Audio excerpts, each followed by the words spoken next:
شفاعت صیام و قرآن کریم در حق مسلمان ها پذیرفته میشه، در حق ما و شما هم الله ایره قبول بکنه ان شاء الله العزیز. ما یقین داریم چون که رسول صلی الله علیه و سلم صادق و مصدوق ذات است، برای ما خبر داده.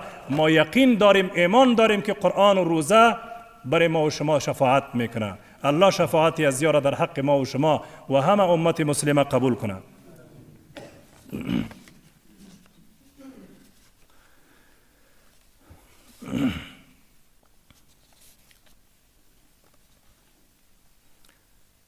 و در این ماه مبارک رمضان شبای قدر وجود داره، اگرچه که بعضی شبها تیر شد. ده اخیر عتق من النار است، آزادی از آتش جهنم، و در این شک نیست که ما در ده اخیر قرار داریم. آلی هم ما چانس داریم، آلی هم